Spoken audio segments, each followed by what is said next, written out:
gracias a Dios, al cual sirvo desde mis mayores con limpia conciencia, de que sin cesar me acuerdo de ti en mis oraciones noche y día, deseando verte, al acordarme de tus lágrimas para llenarme de gozo, trayendo a la memoria la fe no fingida que hay en ti, la cual habitó primero en tu abuela Loida y en tu madre Eunice, y estoy seguro que en ti también. Segunda carta a Timoteo, capítulo 1, versos 3 al 5. Está hablando aquí de Timoteo y nos da una característica de él acerca de la fe no fingida que había en él. No tenemos muchos más datos de Timoteo, el apóstol Pablo no ahonda mucho en la persona de este joven de Timoteo, pero con eso tenemos suficiente como para poder hablar de esta característica.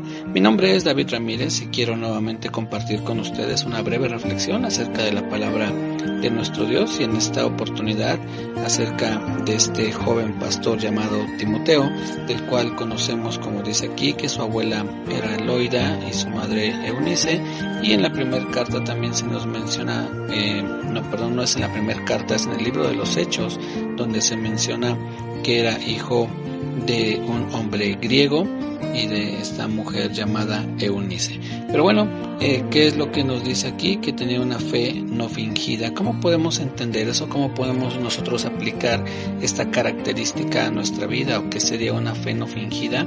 Una fe no fingida era que realmente llevaban a la práctica lo que ellos habían creído, es decir, en el cristianismo o en el Señor Jesús, y pues trataban de aplicar lo que el Señor Jesús había enseñado y también lo que el apóstol Pablo en algún momento por revelación del Espíritu Santo les había enseñado a sus discípulos, a los discípulos de Pablo, que en este caso uno de ellos era el joven Timoteo.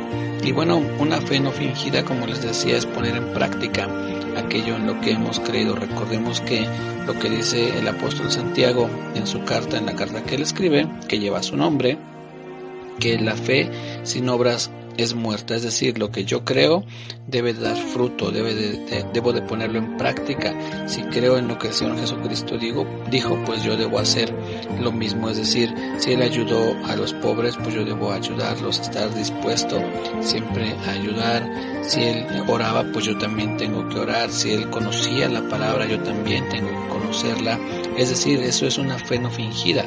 Una fe fingida sería solamente creer, pero de palabra, digámoslo así, no llevarlo a la práctica. Entonces, esta fe no fingida que habitó tanto en Loida como en Eunice y después en Timoteo, pues es algo que nosotros también debemos de tener o de poner en práctica, es decir, que aquello que vamos aprendiendo también lo ejecutemos, es decir, no solamente que sea teoría, sino también práctica. Eso es una fe no fingida. Si solamente nos quedamos con aprender, si solamente adquirimos conocimiento, pero no lo llevamos a la práctica, entonces es algo así como una fe no fingida.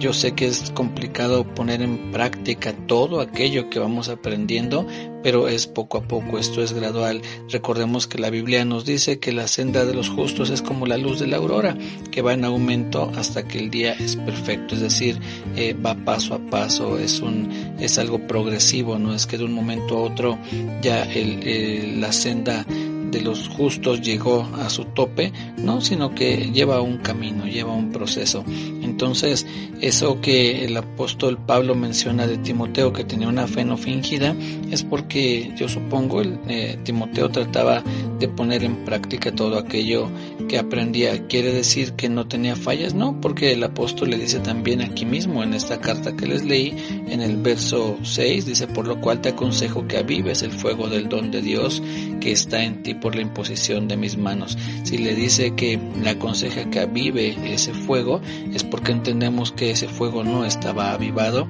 aunque había recibido el don por la imposición de manos del apóstol Pablo, pero le dice: aviva ese fuego, es decir, nosotros quizá podríamos decirlo, échale ganas, ¿no? Con nuestro lenguaje, con las palabras que comúnmente utilizamos, eso sería el consejo, digamos, que le estaría dando el apóstol Pablo.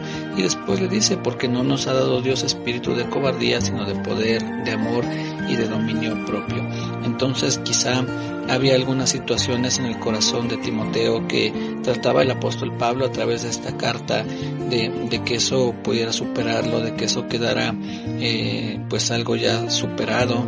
Entonces es parte de esa fe no fingida, el ir aprendiendo, el irnos dando cuenta de las áreas en nuestra vida que tenemos que ir fortaleciendo, que tenemos que ir acrecentando, y entonces será una fe no fingida. De lo contrario, pues podremos creer y profesar, creer, pero si no ponemos en práctica lo que creemos, si no le pedimos a Dios que nos muestre cuáles son esas áreas en nuestra vida que deben de ser atendidas, pues entonces solamente creeremos de labios para afuera.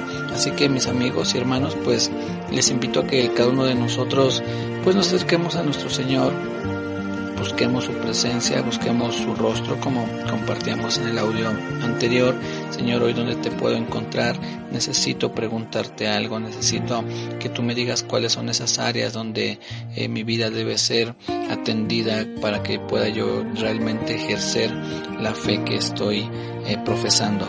Y entonces podremos ir avanzando también en esta área, también en este apartado de nuestra comunión con Dios, de nuestra relación con Él, y poco a poco iremos viendo esos cambios en nuestra vida, y que en nosotros también haya, como dice aquí, una fe no fingida como la que había tanto en Timoteo como en su abuelita y también en su mamá.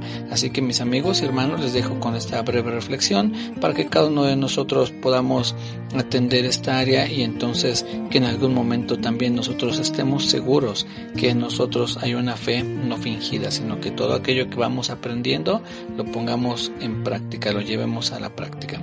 Así es que, bueno, pues nos saludamos pronto en un nuevo audio. Cuídense mucho, que Dios les bendiga, que Dios bendiga su salir y su entrar, y que provea de todo lo necesario sus hogares. Reciban un muy fuerte abrazo en nombre de Jesús. Amén.